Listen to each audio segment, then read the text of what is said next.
네, 여러분 안녕하십니까? 최악의 정권과 맞서 싸우는 사람들 4월의 봄 19번째 회의를 시작하겠습니다. 네, 저는 진행을 맡고 있는 노영희 변호사입니다. 정말 이 멋진 분들하고 오늘 같이 할 수 있게 돼서 너무 기쁜데요. 우선 전현희 의원님, 전현희 당선자님, 네, 중성동갑 당선자님, 네, 네. 중성동갑에서 이번에 당선된 전현희입니다.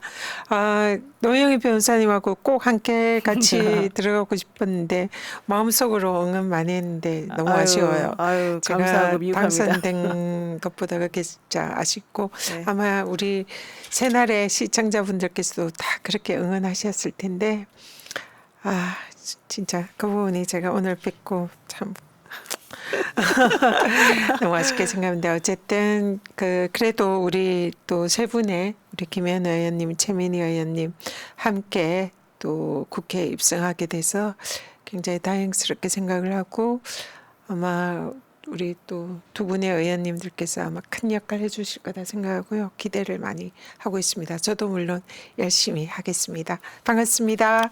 감사합니다. 축하드립니다. 자, 그리고요. 또 두 번째로 우리 김현 안산을 당선자님. 네. 지금 최민희 의원이 안 나온 거는 먼저 네, 뭐 제가 좀 제가 이따 괜찮습니까? 말씀드릴게요. 아니, 예. 안 보여서 다들 왜 안 보이냐 그럴 것 같아서. 네, 네. 예, 안산시을 당선인 김현입니다. 여러분들 새날 청취 시청해 주시는 분들 덕분에 여기까지 왔고요. 특히 푸나님이 저희 당선되도록 응원 많이 해주시고 지지해 주시고 또 기회를 열어주신 점에 먼저 감사 인사드리고 저희가 이제 2% 하면서 19번째인데 현장에서 새날 회원이다, 새날 구독자다 이렇게 많이 말씀해 주시고 또 응원해 주셔서 여기까지 올 수 있었습니다. 감사합니다. 김현입니다. 네, 축하드립니다.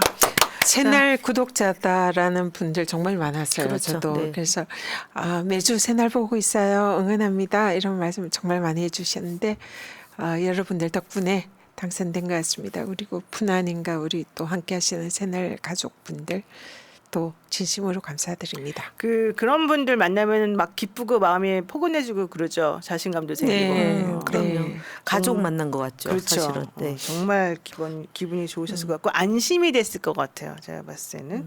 자, 오늘 이제 여러분들께서 왜 최민희 의원님 안 나오셨는지 매우 궁금해하실 텐데요. 남양주 갑 당선자이신데 최민희 의원님이 사실은 사고가 생겼습니다. 저희가 그래서 오늘 한번 전화 연결 한번 해서 무슨 일이 벌어졌길래 오늘 못 나오셨는지 한번 확인 한번 해보도록 하겠습니다. 제가 전화 연결 한번 해볼게요. 이런 소리가 나는군요. 네.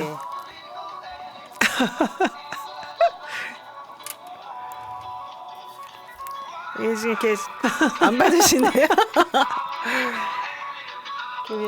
오늘 전화 연결하기로 한 거 맞지 않아요? 네, 맞아요. 네. 사실 제가 좀 이따 할게요. 좀 이따 그러면. 연결하는데 네. 오늘 저희도 한 4시 저는 저기 텔레그램 확인을 못 했었는데 오다가 하긴 했는데 저희가 3시부터 그 세월호 10주기 기억식이 있었는데 거기 다녀가는 길에 뭐 접촉사고가 있었나 봐요. 그래서 일자 목이 돼가지고 지금 이제 정밀 검진 받는다고 부득이하게 출연 못한다고 알게 됐죠. 네, 세월호 기억식 갔다가 돌아오는 길에 교통사고가 나서 저희가 이 소식을 3시 40분 정도에 받았고요. 5시 40분 정도에 받았고요. 병원에서 이제 검사를 하셨습니다. 그래서 검사를 몇 개 하시고 난 다음에 목에 기부스를 하시고 그리고 병원에 입원을 하러 이제 가신 상황이어서 현재 급한 처치받고 동네 병원으로 입원하러 가는 중입니다. 이런 소식을 저희가 6시 50분쯤 받았고요. 이 사진 보여드려도 되는지 모르겠는데 사진 보게 되면은 이렇게 여기에 목 기부스 하시고 지금 파란색으로 이렇게 지금 돼 있어요. 그래서 저희가 오늘 최민희 의원님 사실 축하드려야 되는데 못 해드려서 여기 참석 못하셔서 저희가 전화 연결을 하기로 김현 의원님하고 얘기가 이제 됐었는데 연결이 지금 좀 안 되고 있습니다. 제가 조금 이따가 한번 다시 한번 시도를 한번 해보겠습니다. 오늘 그 4.16 재단 등등 해서 46분이 거의 가셨다 얘기 들었는데 국회의원님들은 많이 가셨죠? 그 후보 뭐 당선자 되신 분들이나 오늘 그 김현 의원님도 다녀오셨죠? 네네. 예. 오늘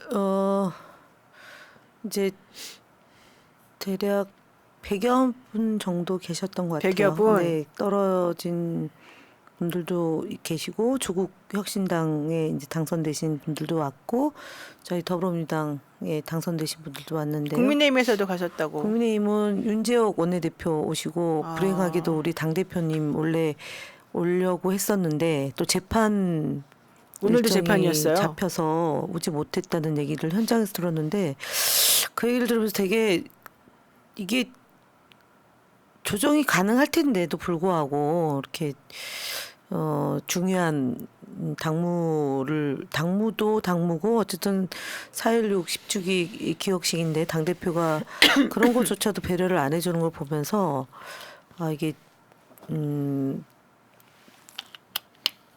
매우 심각하다. 예, 재판부가 네. 그런 생각이 들었어요. 네. 자, 어쨌든 사고 발생 계열을 오늘 안산시청에서 좀 정리해 놓은 게 있어서 제가 잠깐 다시 기억을 좀 되살리는 의미에서 말씀드리겠습니다.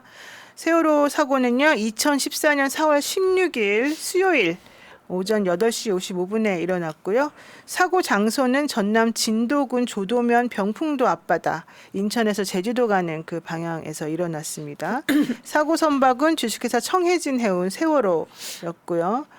배수량은 6,835톤, 주 4회 정기 운항하는 그런 선박이었습니다. 탑승 인원은 총 476명이었고요. 단원고 학생 339명, 그러니까 단원고 사람들이 339명, 일반 승객이 137명이었습니다.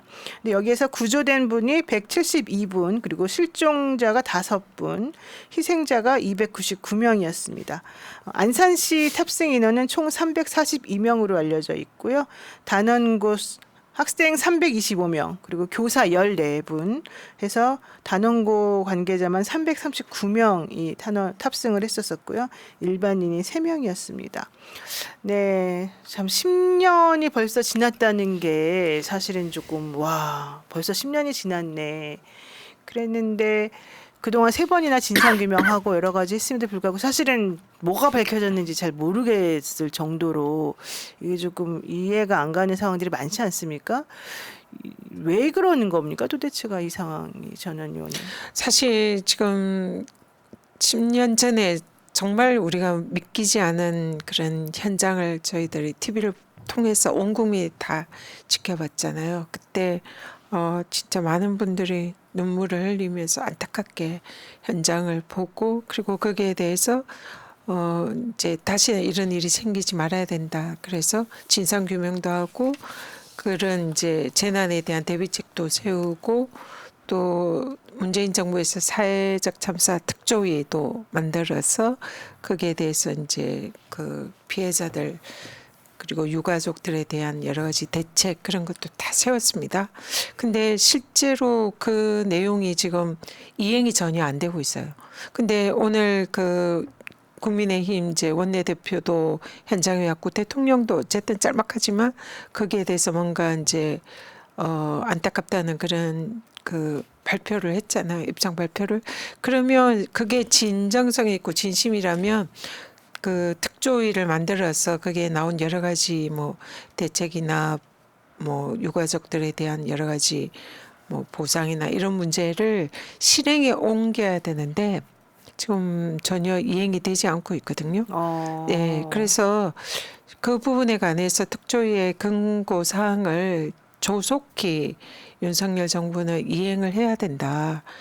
그게 지금 우리 희생된 정말 안타까운 우리 진짜 별이 된 우리 아이들에 대한 조금이나마 그리고 유가족들을 위로하는 그런 건데 지금 그 문제도 그냥 덮어놓고 있고 지금 이태원 참사도 마찬가지로 뭐 진상 규명이라든지 거기에 대해서 뭐 유가족들에 대한 여러 가지 대책이나 배려 이런 걸 전혀 안 세우는 정부잖아요. 그래서 진짜 너무너무 이거는 정말 제 개인적인 것같습니다. 정말 사람이 아니구나 그런 생각이 들 정도로 그래서 앞으로 우리가 국회 들어가면 해야 될 부분이 또 이런 부분도 우리의 과제고 또 더 안전한 나라를 만들어야 되고 이런 비극이 없게 해야 되고 또 희생당한 사람들에게는 정말 나라가 있다는 걸 보여주는 그런 좀 국가적인 대책 그런 부분이 반드시 필요하다. 그런 생각을 합니다. 그러니까 우리가 사실은 세월호 참사를 겪으면서 당시 오보도 문제였었고 대통령의 처신이나 뭐 상황 관련된 관리 능력 뭐 이런 것들도 되게 문제였었다고 얘기가 됐었기 때문에 이태원 참사 같은 경우는 사실은 발생하면 안 되는 거였었잖아요. 그런데도 불구하고 10년 물론 뭐 10년 아니지만 거의 10년 주기로 또 같은 일이 벌어지고 그 대처 방식이 역시 또 비슷하게 또 돌아가는 걸 보고 제가 사실은 깜짝 놀랐는데 세월호 관련해서 뭐 물어보자면은 우리 김현 의원님이 제일 잘 아실 것 같아요. 상황도 그렇고.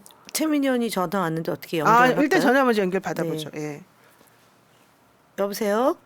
약 타러 갔다 왔어요. 들어왔어요? 그러면 지금 마이크로 이거 어떻게 제가 해보질 않아가지고 스피커폰으로 좀 크게 스피커폰으로 해서. 했어요. 지금 어떠세요? 지금 저희가 연결해서 새날 지금 방송하고 있는데. 사고가 좀 났고요. 네. 그래서 지금 검사했고요. 지금 목 부분에 일자목 돼서 이게 충격에 의해서 일자목이 될 수 있대요. 네. 네, 그래서 왜 우리가 목이 이렇게 곡선이잖아요. 이렇게 옆에서 보면. 네. 근데 엑스레이 보니까 일자목이더라고요. 갑자기. 그래서 목을 지금 못 움직여서 그 목 기부스 하고 있는 상태입니다. 그럼 입원하셔야 되는 거예요? 네. 아유, 큰일 났네 또. 네, 그런데 이제 오늘 내일 보고 예. 이게 만약에 다른 후유증이 없으면 퇴원할 수 있다고. 네. 저희가 지금 네. 일단은 새날 시청자들하고 인사하고 그다음에 세월호 관련해서 간단하게 얘기하던 차에 전화를 주셔서 네. 먼저 인사부터 해주시면 좋을 것 같아요. 네. 네. 우리 새날 애청자 여러분, 이번 선거를 치르면서 곳곳에서 조용히 다가와서 새날에서 잘 보고 있어요. 저는 새날 팬이에요. 그래서 최민희 후보 팬입니다. 이런 분이 우리 지역에 많았습니다. 그리고 중요한 것은 이게 연령대가 40대, 50대, 60대, 70대까지 새날 애청자들이 굉장히 광범위하게 분포되어 계셨어요. 그래서 정말 그 새날 구독자 100만이 그냥 100만이 아니라 구석구석 영향력을 미치는 그런 100만이다 이런 생각이 들어서 정말 깊이 감사드리고요. 네. 그리고 오늘 제가 세월호 기억식 갔다 오다가 이제 사고를 당했어요. 근데 제가 우리 그때 세월호 김현 의원님하고 국정조사 했잖아요. 네, 네. 그때 뵀던 이제 어머니 아버님들을 뵀어요. 네. 근데 이게 뵈면 가슴이 아프고 눈물이 나잖아요. 네. 같은 부모의 입장에서 이게 단장의 아픔을 겪고도 저렇게 버텨주셔서 정말 고맙다. 그런데 그렇게 버텨주시는 이유는 네. 민주정부가 다시 들어서서 그 부모님들 속 시원하게 이거다 저거다 진상규명 해주시기를 원하는 거잖아요. 네, 네. 그리고 늦었더라도 책임자들에게 시간이 지나서 법적 책임을 못 묻더라도 네. 도덕적 사회적 책임 인정하게 하고 네. 진정한 사과 받고 싶고 이런 거잖아요. 네, 네. 그래서 우리가 22대 국회에선 네. 이태원 참사 특별법부터 빨리 어쨌든 이번에 통과 못 시키면 통과시켜서 일단 안전한 사회로 나간다는 것이 미사 여구가 되지 않으려면 저는 이태원 참사 특별법으로 이태원 참사부터 진상규명 확실히 하고 네. 수사 제대로 했나 살펴보고 책임자를 처벌하고 그건 아직 다 공소시효가 남아있잖아요. 네.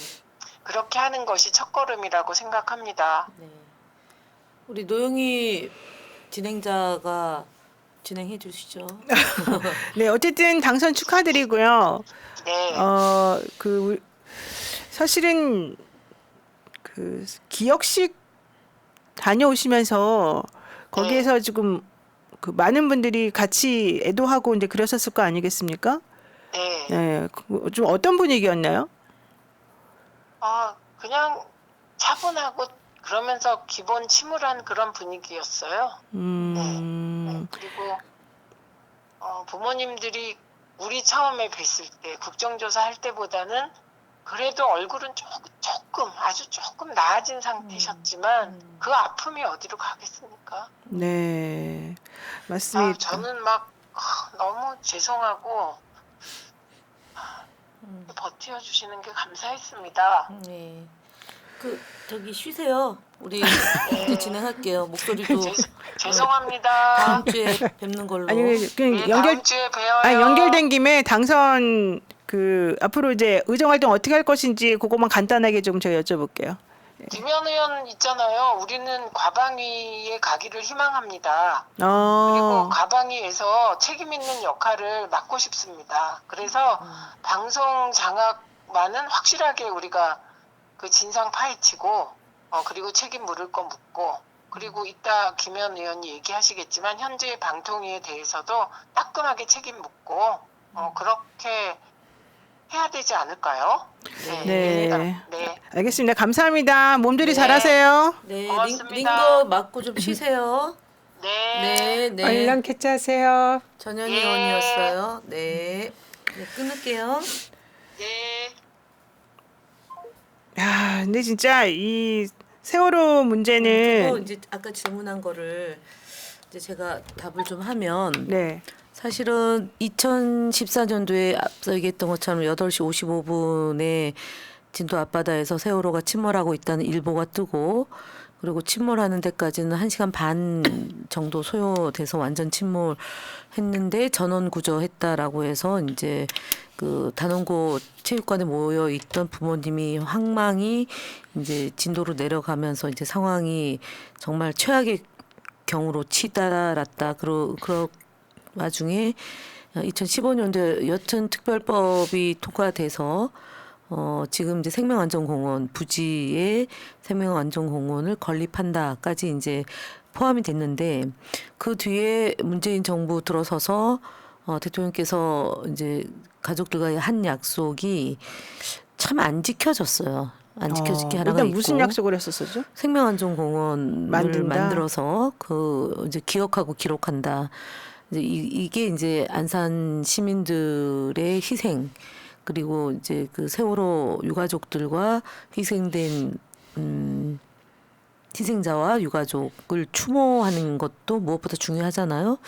그게 안 지켜졌고 2019년도에 사실은 첫 삽을 떠야 되는데 아직까지도 못 하고 있어요. 그래서 21대 국회가 일단은 5월 30일까지고 22대 국회가 열릴 텐데 현재까지는 10월 달에 이제 시작하는 걸로 합의가 이제 좀 미뤄져서 됐는데 그 약속이 이제 지켜져야 될 거고 오늘도 기억식을 하는 와중에 소위 이 반대하는 일군의 그 집단이 예전에는 이제 모여서 집회하고 막 확성기 틀어놓고 기자회견 형태로 했는데 오늘은 스피커를 단체 녹음기를 틀고 계속 이제 방해를 했죠.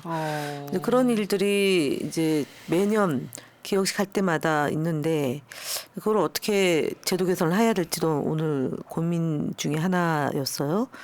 그거고 결국은 대한민국이 안전한 나라로 갈 수 있게 만드는 게 이태원 참사, 뭐 최수근 상병 문제나 이런 여러 종류의 사건 사고에서 진상규명 책임자 처벌이 안 됨으로 인해서 사건이 참사로 이렇게 확대되는 일들이 있어서 22대 국회에서는 저희들이 좀 반면 교사를 잘 삼아 더 이상 이제 책임자들을 처벌하지 못하고 뭐 호주로 도망을 간다거나 다시 돌아와서 또 국민들 눈속임 한다거나 이런 일들이 발생하지 않도록 특검법으로 할 것과 국정조사로 할 것과 또 검찰 수사를 할 것을 잘 구분해서 진상규명 책임자 처벌 이어져야 될 거라고 봅니다. 그럼 그런 식으로 방해하고 반대하는 사람들의 주장은 정확히 뭡니까? 사실은 윤석열 대통령이 검찰총장 시절에 세월호 진상 규명을 위한 TF팀을 검찰 내부에 뒀어요. 근데 그게 이제 기한이 한 1년 6개월이었는데 아무것도 안 하고 외려 면죄부를 주는 꼴이 됐고, 그리고 이제 국정원하고 연관성 부분도 사실은 국정원 과거사 진상조사 특위에서 뭐 연관성 없음으로 이제 종지부가 됐는데, 그때 당시에 사실은 제가 들은 말은, 또는 주변에서 똑부러지게 일할 수 있는 사람이 있어야 된다, 뭐든지 간에. 그런 면에서 제가 지난 2020년도에 국회에 진출하지 못했던 저의 원죄인 것 같아요. 그래서 22대 때는 좀 다시 좀 살펴보고 허점과 맹점 이 부분을 좀 찾아서, 사실 가족들은 여러 종류의 의혹 제기를 하거든요. 유가족들은.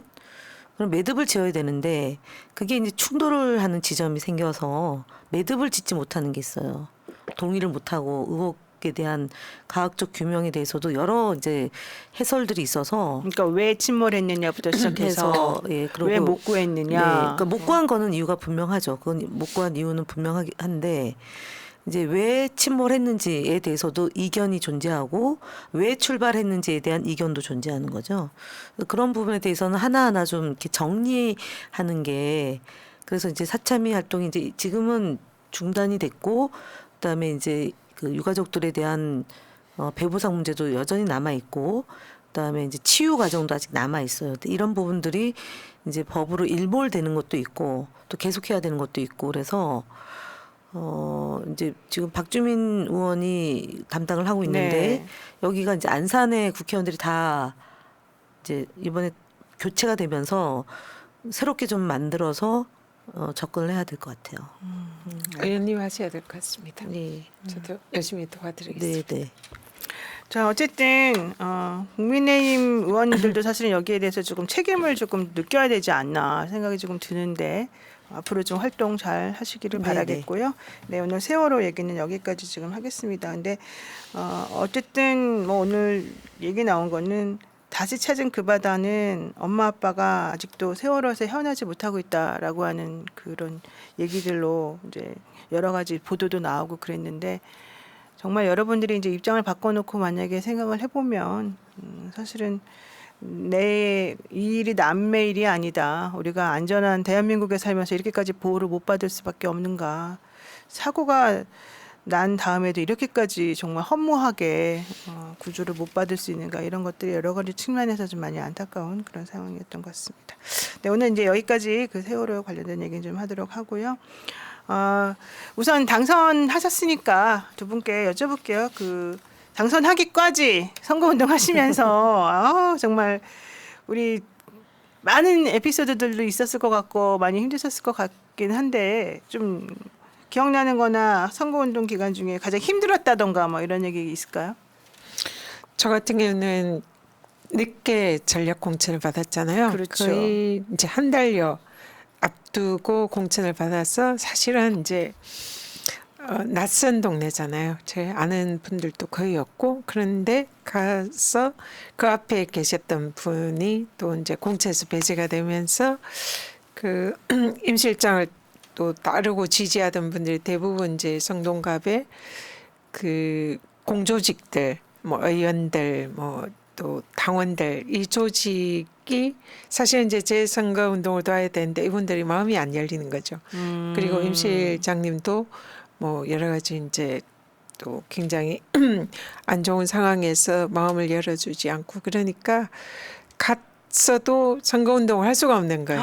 어머나. 그러니까 시간은 촉박한데 선거 운동을 할 수가 없고, 그렇다고 제가 막 선거 운동하고 다니면은 이제 그 조직들의 반감을 얻을 거고, 그러니까 가서 공천을 받았지만 선거 운동을 못 했죠. 못 하고 그 시간이 정말 촉박하고 그 없는데도 불구하고 일주일 정도를 기다렸어요. 네. 그분들이 마음을 이제 열고 열어주기를. 와서 도와주시기를. 뭐 제가 와서 도와달라 강제로 해서 되는 건 아니니까. 근데 이제 한 일주일간을, 그러니까 선거운동을 하지 않고 그때 이제 갔던 게 처음으로 평화의 소녀상이 있어요. 여기에 왕십리 광장에 그 지역의 학부모들이 십시일반 모아가지고 평화의 소녀상을 세웠는데 네. 그때 이제 3일절이었어요. 그때. 아. 그래서 저 혼자 그냥 거기에 가서 평화 소녀상을 찾아가지고 소녀상을 이제 그 이제 묵념을 했다나 그 참배를 네. 하고 그리고 그 SNS 하나 올리고 이제 그게 거의 다였죠. 어머나. 근데 한 일주일간 그러니까 이분들이 제가 이제 진정성 있다. 자기들을 배려해 주는 걸 느끼고 마음을 열고 한 일주일 후쯤 이제 거짓말처럼 조직에 합류가 됐어요.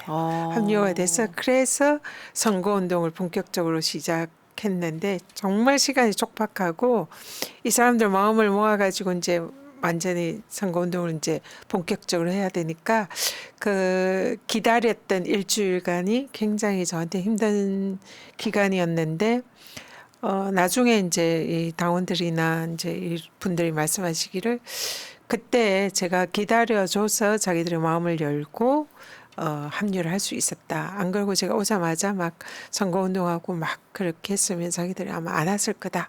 그런 얘기를 하더라고요. 야, 진짜 감동 스토리네. 우리 사실 그동안에 방송 계속 했었는데 그 얘기는 한 번도 안 하셨었는데 되게 현명하시다는 생각이 제가 지금 들거든요. 왜냐하면 사실은 이제 선거라고 하는 게 조직이 중요하지 않습니까? 네. 지역구 선거 같은 경우는 특히 그랬는데 그쪽 조직이 사실은 하나도 없는 상황이셨던 건데 그러려면은 또 이제 그쪽에서도 우리들이 그냥 뭐 내리꽂는다 무조건이야 이건 아니었을 거잖아요. 네, 말하자면 그렇죠. 네. 그러다 보니까 그분들 마음도 조금 달래줘야 되고 또 서로 간의 배려가 사실은 매우 필요하고 왜 이렇게 되는 상황을 좀 서로 이해하는 게 필요해 하니까 마음은 사실 되게 급하시고 힘들었을 텐데 그거를 기다렸다는 거잖아요. 그 기다리기가 사실은 쉽지가 않거든요. 그때 굉장히 이게 안 되나 보다 이제 그래서 정말 저도 선거를 이제 많이 해봤던 사람이라 빨리 뛰쳐나가지고 한 명이라도 만나고 지지를 호소하고 명함도 주고 그러고 싶을 거 아닙니까? 그렇죠. 근데 그걸 하지 않고 이제 아무것도 못하면서 기다리는 그 순간이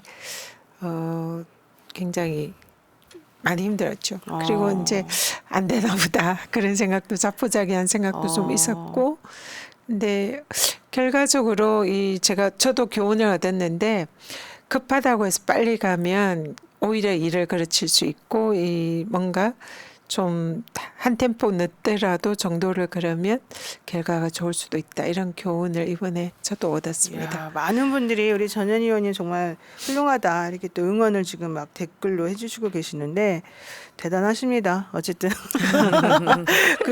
그 진정성이 결국 통해서 많은 분들의 또 마음을 얻었고 특히 유니스 의원 같은 경우는 벌써 그 몇 달 전부터 가서 거기서 준비를 했던 분인 거잖아요.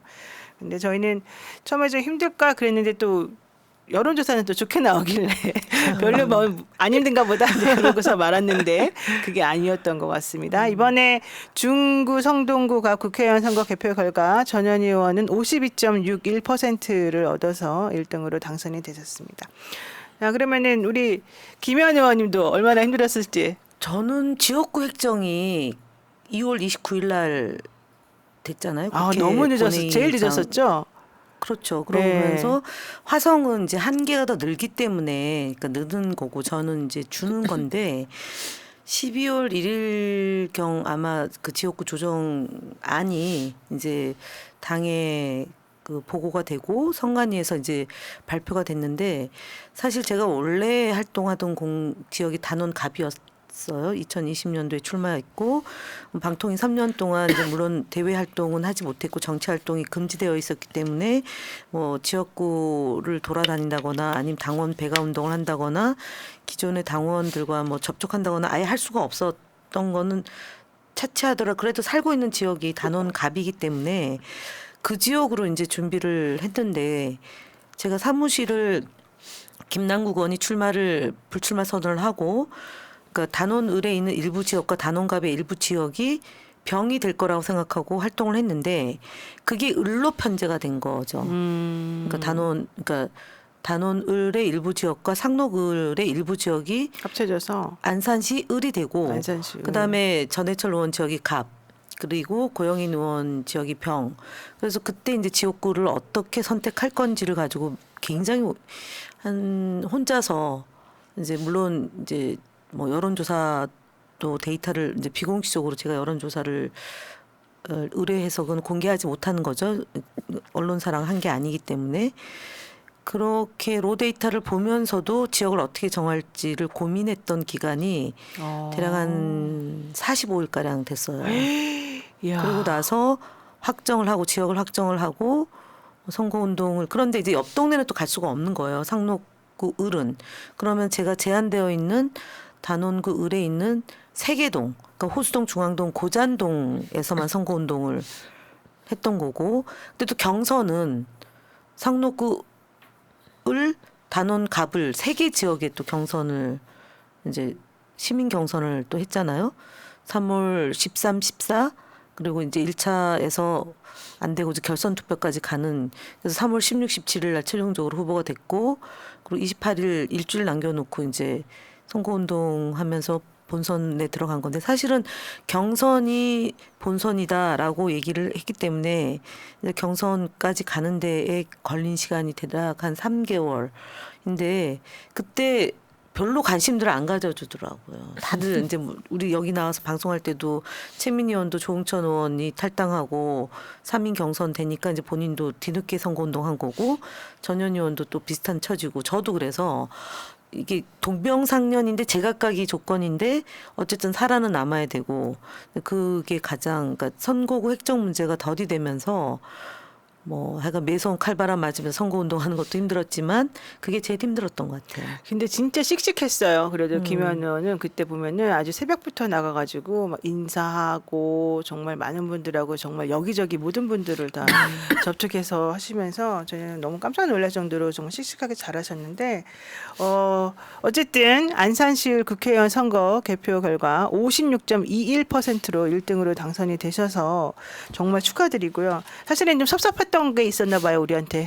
아니 뭐 여기 뭐 새날 푸나님이나 우리 봄 씨나 최민희 의원 뭐 전현 의원 그리고 노영희 변호사도 굉장히 또 힘든 시기를 같이 우리가 공유를 했던 건데 제가 섭섭이라기보다는 사람들은 이제 중앙당에서 볼 때는 제가 경쟁력도 있고 인지도도 있고 또 뭐 이렇게 보면 여론조사를 안 해보더라도 대략의 이제 흐름 때문에 잘 될 거다라는 얘기를 하지만 그게 지역은 또 안 그렇거든요. 그 뭐 저 예 그리고 제가 경쟁했던 분은 시장을 한번 했고 그다음 호남 향후회장 했고 재선 의원을 했고 또 한 분은 이제 그 지역에서 지역위원장 도의원 2번 그리고 현역 의원이고 그러니까 현역 의원 이제 3선 도전 재선 도전하는 현역 의원 둘하고 경선을 하는 거라서 상상 이상으로 사실은 되게 신경이 많이 쓰이는 건데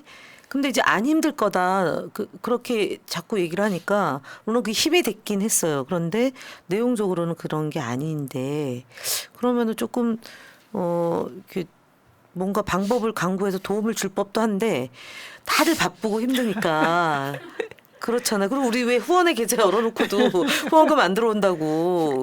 그리고 이제 새날에서도 많이 응원해주고 그랬잖아요. 그런 힘들이 모아서 이제 여기까지 온 거죠. 그러니까 결국은 자신과의 싸움이었던 것 같아요. 선거가.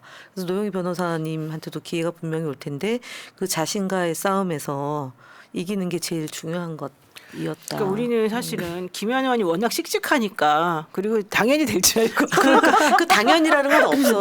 그러니까 걱정 당연히가 많이 했어요. 없는데. 이게 본선은 상대적으로 쉬운데 경선을 정말 어렵게 치렀거든요. 그리고 맞아요. 현역 의원 2명과 네. 하는 거는 거의 처음이잖아요. 아니 있긴 한데 네. 그게 인천에서 모경정 후보가 그렇게 해서 이겼는데 거기는 비례대표 한 분하고 그 현역 의원이잖아요. 그러니까 다르군요, 저는 경쟁력 좀 자체가. 비례대표 했던 분들은 사실 지역 기반이 그닥 아니기 때문에 현역 그 이제 기초의원, 광역의원, 보좌진 다 있고 그다음에 골관 조직이 있는 현역 의원들하고는 그리고 당원 권리당원이 누군지 다 알고 하시는 분들이잖아요. 근데 저희는 그런 데이터 없이 맨날 이제 최민희 의원이 딱 당선되고 나서 권리당원 명단 받았을 때가 제일 기뻤다고 그랬잖아요.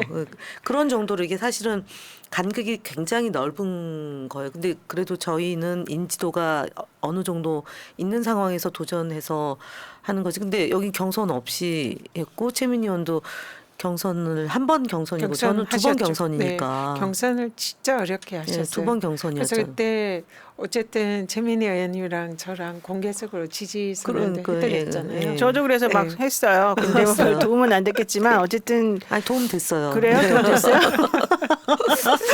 간발의 차이로 이겼기 때문에 그 힘이 다 모아져서 된 거죠. 그러니까 어느 한 힘으로 되는 게 아니라 정말 조각조각이 모여져서 퍼즐 맞추듯이 된 거라서. 어쨌든 저는 그 경선에서 이제 발표하는 그 마지막 이틀을 걸쳐가지고 투표하고 막 그랬잖아요. 네. 그때 사실 저도 되게 마음 졸이면서 그 결과를 좀 확인해보고 정말 꼭 돼야 된다 이런 마음으로 제가 계속해서 텔레파시를 보냈었습니다. 맞아요. 그 황금똥. 네, 어쨌든 간에 살아 돌아오신 오늘 또 최민희 의원님까지 나오셔서 그 얘기를 들었어야지 또 재밌는데 정말 최민희 대단해요. 의원은 사실 제가 이제 다른 방송 같이 이제 유튜브 같이 하는데 새벽 4시부터 샅샅이 훑고 다녔던 거 하나 하고 오늘 점심도 같이 먹었는데 삼겹살 그러니까 척사 대회를 하면 삼겹살을 구워서 이제 그 시민들이 꼭 먹으라고 해서 너무 많이 먹어서 뭐가 이렇게 높아졌대 수치가 그 정도로 고지혈증 이런 거요?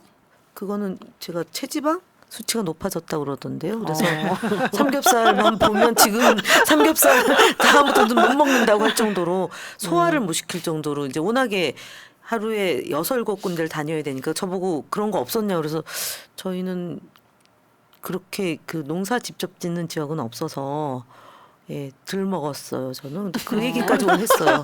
그러고 나서 그 저 세월호 가서 기억식 때 막 인사하고 추미애 대표도 오랜만에 보고 막 인사하고 그러고 뒤돌아서서 가다가 지금 사고가 난 거니까 거군요. 액땜한 거죠. 네. 아유 그래도 그만하기 정말 천만다행입니다. 자 어쨌든 다들 중에 너무너무 힘든 사실은 우리한테 말은 잘 안 했어도 위기였던 때가 있었군요. 혹시 이제 유권자 선거운동 기간 중에 가장 기억에 남는 유권자 우리 또 뭐 박현탁님 얘기하려고 박현탁님 지금 들어왔는데 제가 못 읽었는데 어떻게 저기는 슈퍼챗은 쌌나요? 아니요 안 썼어. 아 그래요? 안 오신 것 같은데. 아, 들어와 있어요. 제가 아까 그래요? 지나가다가 봤어요. 저는 가장 기억에 남는 유권자는 강성범 우리 개그맨. 그 개그맨? 예, 엄마가 초지동에서 사세요. 근데 이제 지역은 안산시 병이라서 이제 박해철 후보 당선인 지역인데 그분이 초지동에 사는데 고잔역에서 전철을 타고 초지역에서 내려서 안산의 유일한 전통시장이 한 군데가 있는데 거기에서 시민시장이라는 곳에서 이제 장사를 하셔요. 이분하고 한 제가 15번 마주쳤어요. 그래서 어떻게 피해서 가도 또 보고 중앙역에서도 한번 보고 그래서 사진을 만날 때마다 사진 찍어서 응원을 해주시고 지지해 주셨던 거를 제가 이제 페이스북에 매일같이 이제 선거운동하는 거를 일일 보고를 했잖아요. 그래서 강성범 개그맨의 어머님이 가장 인상적인 유권자였어요. 감사합니다. 강성범 개그맨은 본인 유튜브에서도 엄청나게 민주당을 위해서 네, 많이 네, 프로그램도 맞아요. 만들고 많이 응원을 해주는 그런 사람이거든요. 근데 이제 어머니까지 어머니까지. 정말 진짜 대단하신 훌륭하시네요. 천군만마였어요 저에게는. 네, 정말 주민들이 대단하시네요. 만나면 건강해지지 말고 꼭 승리하라고 꼭 다 해야 된다고 그런 얘기를 꼭 일부러 만나러 오신 거예요? 아니에요. 그러니까 제가 이제 고정적인 시간이잖아요. 아침 7시부터 9시까지 이제 중앙역, 고잔역, 뭐 초지역 이렇게 이제 전철역에서 그 선거운동 명함 돌리고 또 이제 피켓 들고 이제 응원할 때 그렇게 우연히 자주 만난 거예요. 어머님을. 드디어 출근 박현탁님이 시간이 비슷해서. 5만 원 쏘셨습니다. 아유, 하여튼 네, 감사드리고요. 예. 뭐 이왕 그 슈퍼챗 쏘신 분 말씀드리는 김에 제가 또 다른 분들 얘기들 제가 눈이 안 좋아가지고 진짜 이 글씨를 볼 수가 없어요. 네, 뚱이네님 그 여기 회원이신데 또 후원이셨고요. 최용희님. 이종길님 그리고 서미승님 모두 감사드리겠습니다. 자 우리 뭐 박현탁님이 워낙 유명해지셨고 이제 우리 그 저- 전현희 의원님은 유권자 네, 마음에 남는 기억에 남는 유권자. 저 같은 경우는 정말 깜짝 놀라고 좀 감동적인 그런 장면이 있었는데요. 네. 경로당에 네. 그 성수동 어느 지역의 경로당에 갔을 때였어요. 네. 경로당에 가면 보통 그림이 있잖아요. 후보가 가서 저는 이제 경로당에 가면 간절하고 막 이렇게 이제 악수하고 인사드리고 이러거든요. 근데 여기는 딱 들어가는데 입구에서 저보고 이 바람개비 길을 만들어 놨는데 거기를 이렇게 통과해서 들어오라고 요청을 하더라고요. 네. 근데 그게 뭐냐 그랬더니 해바라기를 상징하는. 우리 해바라기 안 그래요. 들고 오셨네 오늘은. 그래서 해바라기 길을 따라서 이제 들어와서 안으로 들어와라 이렇게 요구를 하더라고요. 그래서 이제 긴장하고 안으로 그 해바라기 바람개비 길을 따라서 이렇게 딱 들어갔더니 안에서 어르신들이 몽땅 노란 마스크를 쓰신 거예요. 모두 다. 어머나. 모두 다 노란 마스크를 쓰고 그리고 모두 다 해바라기를 한 송이씩 들고 계신 거예요. 아, 만든 해바라기를요? 아니요, 생화. 생화를. 생화 해바라기 한 송이씩 들고는 그리고는 저보고 그를 한 송이씩 다 저한테 주시는 거예요? 선물로 주시는 거예요. 그러니까 열매 송이를.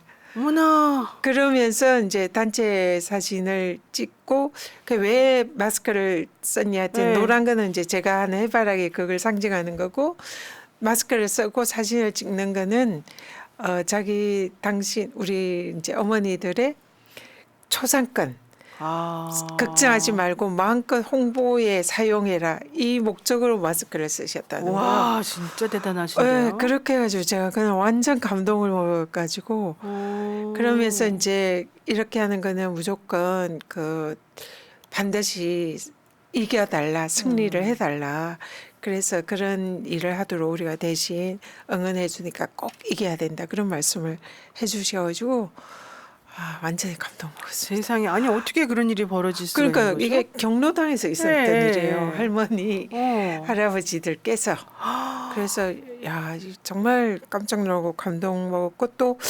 민주당에서 만든 경로당이에요? 그건 아닐 것 아니요. 같은데. 그건 아닐 것 그 같은데. 동네가 굉장히 부자 동네예요. 그러니까. 근데 네. 그 왜 우리가 보면 70대 넘는 분들 중에 새날 애청자들이 많다니까요.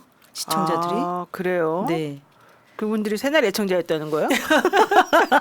그럴 가능성이 높아요. 그러니까 지금 방송 보고 계실 수도 있어요. 그러고 저희가 이제 제가 이제 아까 강성범 씨 어머님을 얘기했는데 어머님이 이제 80대죠. 그렇게 되죠. 그렇죠. 그 80대 어머님 그다음에 제가 중앙역에서 전동 킥보드 그 교통 정리해 주시는 분들이 또 이제 노인 일자리 창출의 일환으로 이제 이번에 총선 하면서 한 4개 팀이 있었어요. 뭐 네. 청소하시는 그 쓰레기 줍는 분들 그다음에 무슨 그 저 폐의약품 수거하시는 분들 그다음에 정동킥 그거 정돈하시는 분들 그렇게 해서 이제 지하철 역사마다 또 안내하시는 분들 있잖아요. 지하철역에 이제 안전 지도하시는 분들 그런 분들이 연배가 대략 70대 중후반 80대잖아요. 그분들이 민주당 지지해 주시는 분들 상당히 많아요. 그러니까 지금 말씀하셨던 분들도 아마 그 지역이 성동구가 민주당의 텃밭이기 때문에 응원해 주시는 분들이었을까요? 아마 당원 있을 수도 있어요. 네, 민주당 텃밭이란 것도 조금 맞지 않고요. 왜냐하면 거기가요? 예, 안산의 경우는 예를 들면 민주당 지지율이 높은 편이잖아요. 네네. 근데 여기는 평균적으로 여론조사를 하면 민주당과 국힘의 지지율이 거의 비슷해요. 그러니까 여기는 진짜 대표적인 스윙 보트예요. 그냥 그때 마음에 드는 사람들을 찍는 그런 그럼 곳이. 고생했다는 걸 아니까 권익위 때부터 그런 그래서 것도 아마 있었을 거다 응원해 생각하고 주시는, 어쨌든 좀 너무 깜짝 놀라고 좀 감동을 먹었고 또 재미있었던 거는 네. 유세차 지나면 이 아이들 맞아요. 피리 부는 아이들 어머 피리 부는 아이들이 피리 있어요? 부는 사나이 네. 쫓아다니는 아이들처럼 그러니까 유세차가 지나가면 아이들이 같이 춤을 춰요. 그게 이번에 그냥 아마 깡총깡총 뛰면서 그게 너무 굉장히 전체적으로 그런 네. 흐름이 있었는데 네.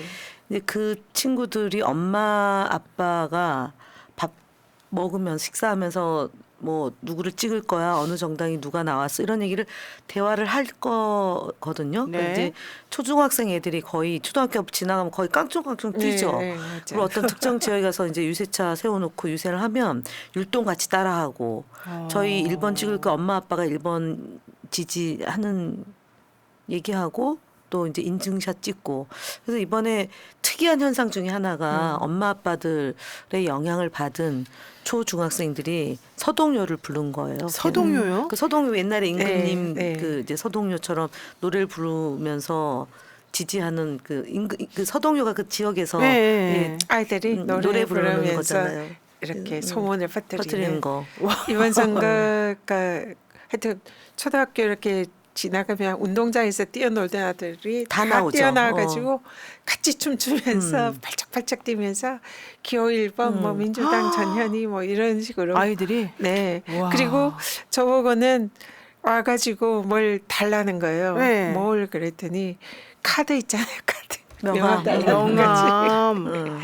와. 그런 애들도 그리고 아주 이재명 많았어요. 대통령 할아버지 이재명 대통령 돼야 됩니다. 전 민주당 지지합니다. 민주주의 지켜야 됩니다. 이렇게까지 구호 외쳐요. 그러니까 젊은 아이들이? 엄마 네. 아빠들 영향이 좀 큰 거 많이 같아요. 커서. 네. 아. 그게 이제 4, 50대니까. 예. 사실은 그리고 저희는 좀 약간 특수할 수도 있어요. 왜냐면은 세월호가 이제 2014년도고 그때 이제 태어나거나 이제 그 뭐 3, 4살짜리 친구들이 10년 지나서 초중학교 5, 6학년 중학교 다니는데 이 친구들은 사실 우리는 안산은 무슨 뭐 옛날 역사 교과서 왜곡 문제가 터지면 길거리에서 서명 받잖아요. 노란 리본 단 아이들이 많이 와서 서명해요. 그러니까 되게 그래서 앞으로 민주 교육의 산 현장이 안산이 될 거다라고 저는 옛날부터 제가 와서 2015년, 16년 그 뒤도 쭉 보면서 느끼는 거는 그 초중고등 그러니까 요즘은 뭐 많지는 않은데 중고등학교 학생들이 세월호 리본 그 책가방에 달고 다니는 친구들이 여전히 있습니다. 안산에. 그러니까 사실은 이런 것 같아요. 요즘에 이제 총선이 사실은 대통령에 대한 중간평가 사실 그렇죠. 그 성격인 거잖아요. 이 정권에 대한. 근데 너무 우리가 살기가 너무 힘든 거예요. 먹고 살기가 경제적으로도 그렇고. 그러니까 사실 유능한 대통령 뭐 이념이고 뭐고 다 떠나가지고 대한민국에 있는 국민들을 조금 유능하게 잘 살게 만들어주는 대통령이 사실은 가장 필요했던 거고 그런 사람들을 위해서 조금 우리가 뭔가 표라도 한 장 더 주고 싶은 그런 마음이 있는 거잖아요. 이제 그러다 보니까 부모님들도 그런 쪽으로 이제 사실은 표심이 몰린 거고 이번에 아이들도 그러니까 다 같은 마음일 수밖에 그렇죠. 없는 거죠. 그런 마음에서 제가 봤을 때는 이제 이재명 대통령이 아니라 이재명 대표가 사실은 뭐 성남시장 할 때부터 그 정말 재정적으로 열악했던 거를 다 바꿔놓고 유능하게 행정하는 걸 봤잖아요. 그러니까 현실적으로 지금하고 너무 많이 비교가 되는 시점도 있었던 것 같아요. 이번에 선거를 치를 때. 그래서 우리가 힘을 몰아줘야 된다. 그래서 정말 유능한 사람을 좀 앞으로 우리는 정말 투표해서 꼭 뽑아줘야 된다. 이런 생각이 좀 강해서 특히 서민을 위한 정책을 좀 해줬으면 좋겠다. 이런 마음 때문에 좀 더 그러지 않았었을까. 네, 맞습니다. 네. 이런 생각 지금 합니다. 네. 정말 여러 가지 측면에서 많이 감사드리고요.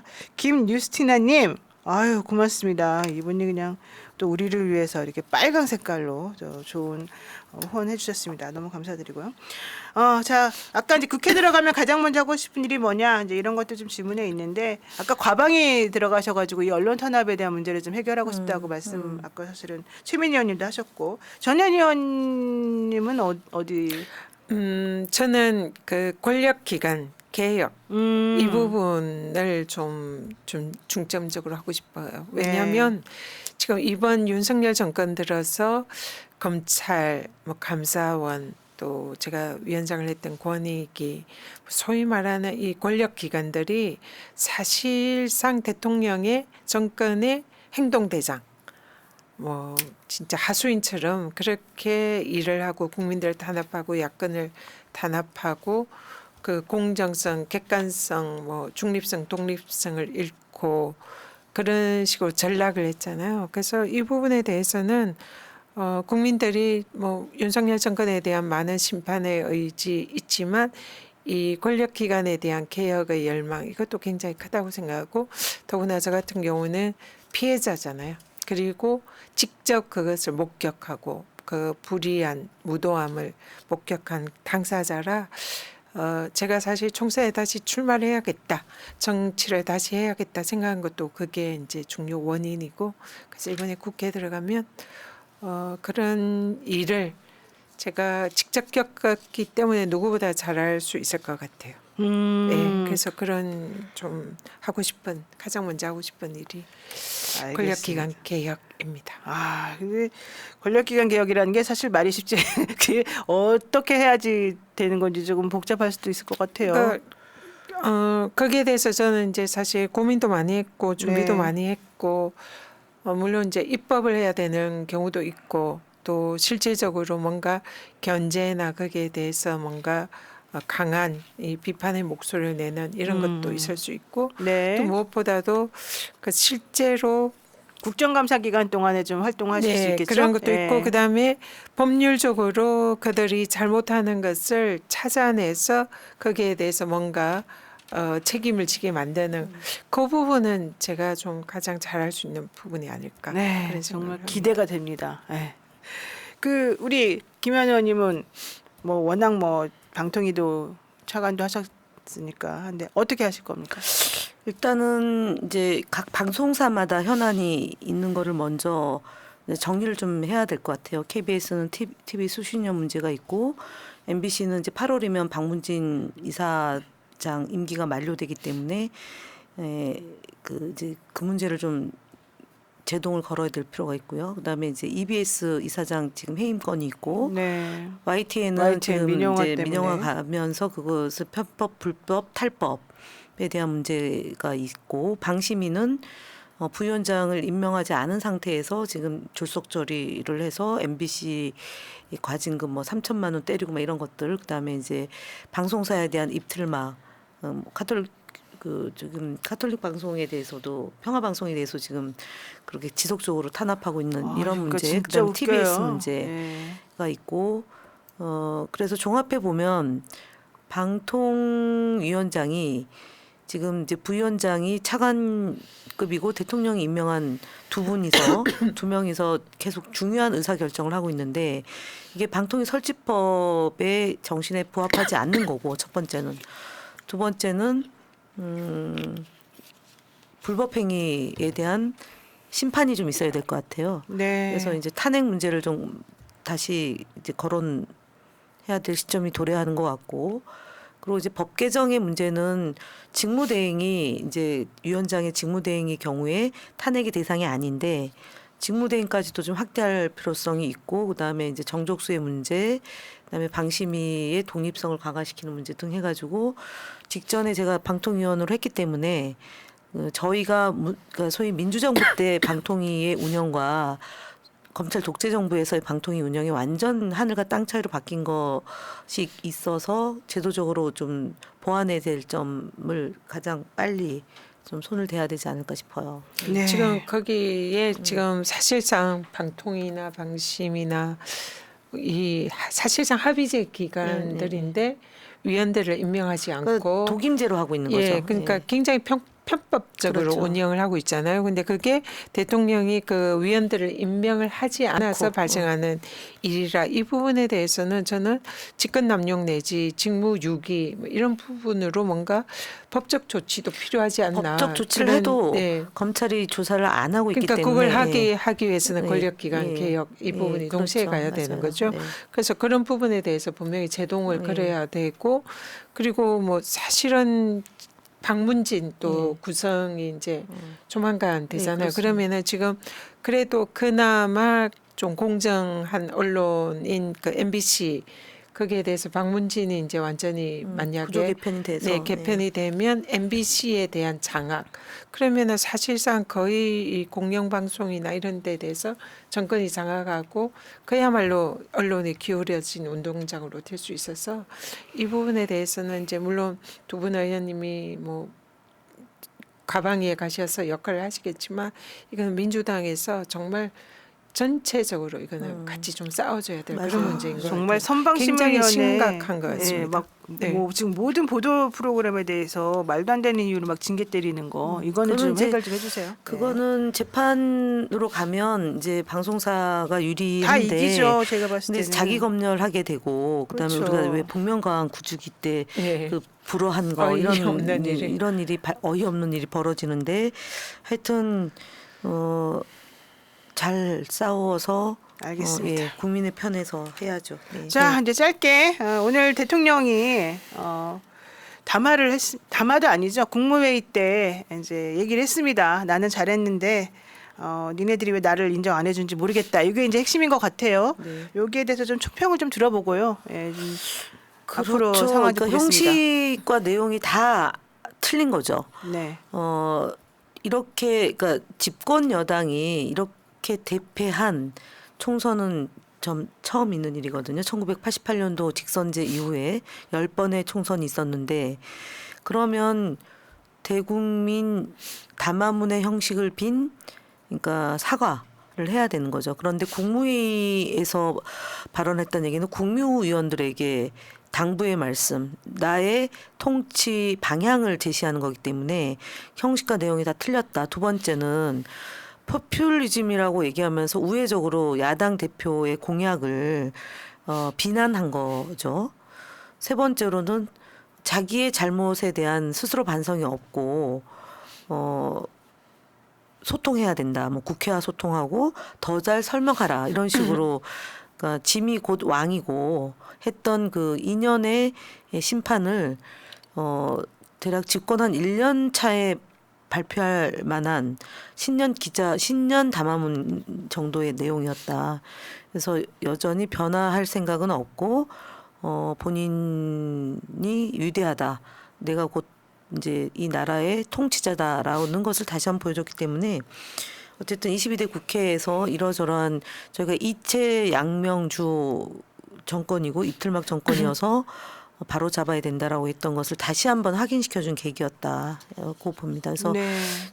개선의 정이 없고 백약이 무효다. 이 대통령은. 네. 그러면 앞으로 이제 뭐 레임덕이나 뭐 대드덕까지 얘기 나오는데 어떻게 될까요? 그럼 국민의힘과의 관계라든가 사실 대통령의 권력이. 이 대통령이 정신을 못 차렸다 그런 생각이 들고요. 이번에 이제 지금 야권이 279석, 179석, 예, 179석. 너무 희망 187. 야권이 합쳐서. 원래는 192석이고요. 189석. 네. 네, 그러니까 이제 이준석 당 개혁신당 네, 그걸 빼면 그러니까 그걸 이제 200석을 주지 않은 이유가 저는 그렇게 생각해요. 국민들이 윤석열 대통령에 대해서 사실상 국민들이 투표로 저는 탄핵을 한 거다. 그 의사를 보였다. 네. 저는 이렇게 생각하거든요. 근데 그러면 200석을 줘야 되는데 왜 200석을 안 줬냐. 그래도 국민들께서 윤석열 대통령에게 기회를 더 마지막 줬다. 기회를 준 거다. 저는 이렇게 봅니다. 그래서 그러면 여기에서 오판을 하지 않아야 되는데 국민들이 사실상 투표로 탄핵을 했지만 그래도 정신 차릴 마지막 기회를 준 건데 윤석열 대통령이 오늘 국무회의에서 그걸 놓쳤다. 이제 그 정말로 국민들한테 진짜 사죄하고 정말 잘못했다.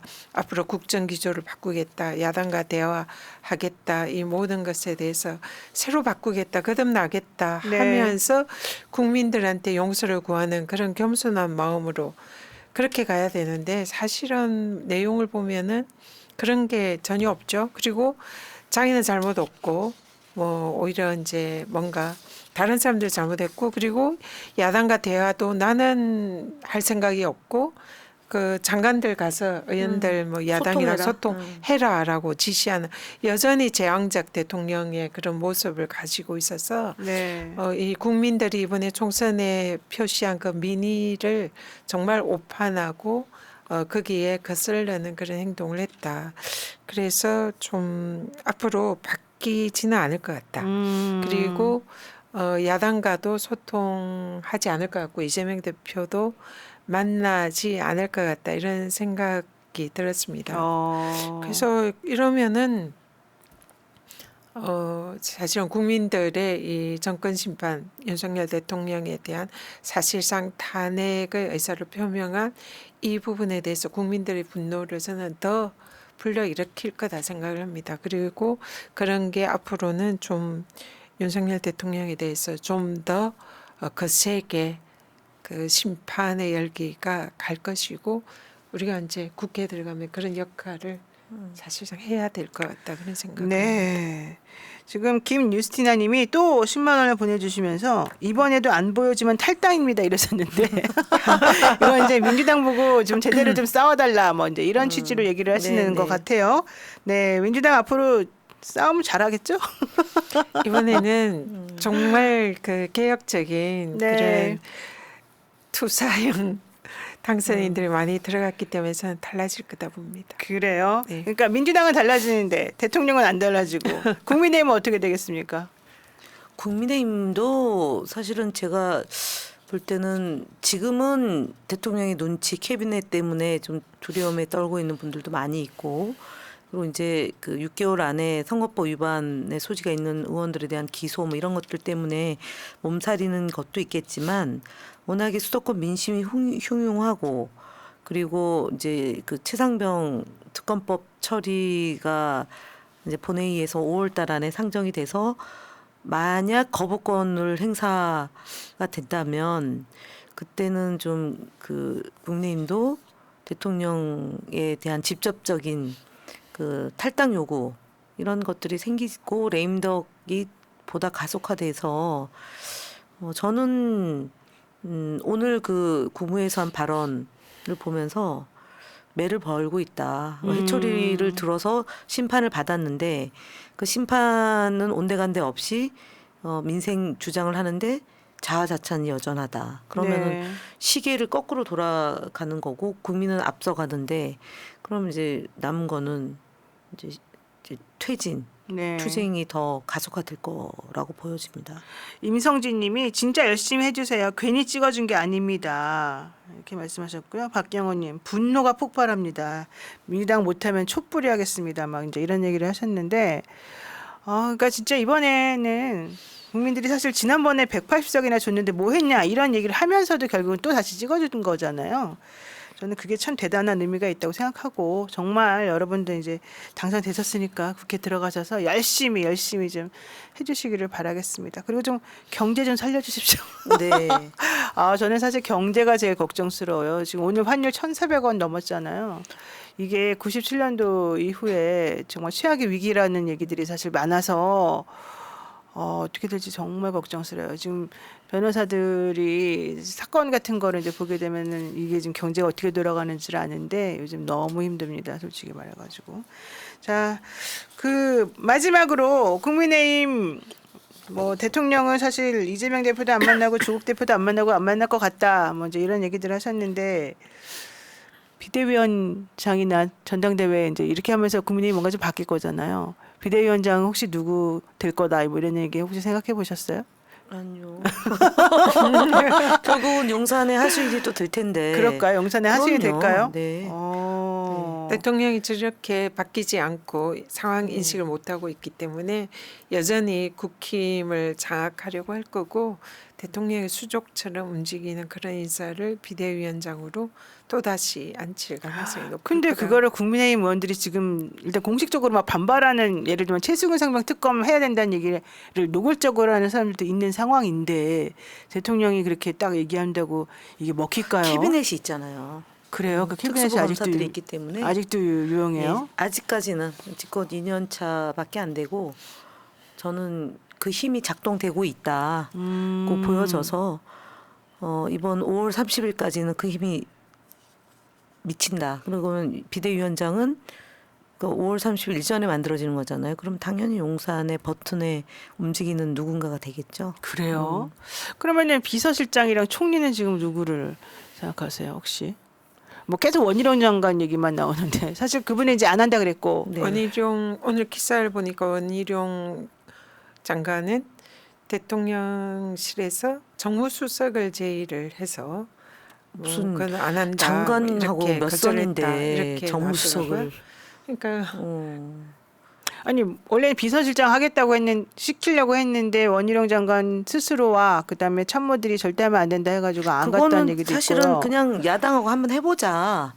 원희룡 장관을 이재명 대표 지역으로 보낸 것부터 사실은 야당 대표 모욕 주기 뭐 그런 거잖아요. 그리고 양평 고속도로 문제 때문에 그 난리가 났는데 거기에다가 알박기 해가지고 결국은 심판을 받은 건데 심판받은 사람을 비서실장을 하겠다는 얘기는 비서실장은 결국은 용산을 총괄하는 것도 있지만 보좌 기능도 있지만 대야와의 관계도 있는 거잖아요. 네. 그 대통령을 대신해서 그런 사람을 비서실장으로 몰망에 올렸다는 것 자체가 야당 특히 제일 야당 대표를 존중하지 않는 이상의 무시하는 것의 대표적인 거잖아요. 그거는 사실은 주변에서 말렸겠죠. 그러면은 이제 그와 유사한 방식으로 누군가를 또 그래서 뭐 하려고 하겠죠. 이정현 전 의원 얘기도 나오고 그분은 방송법 위반으로 그러니까 선거법 위반으로 벌금 500만 원 받은 분이잖아요.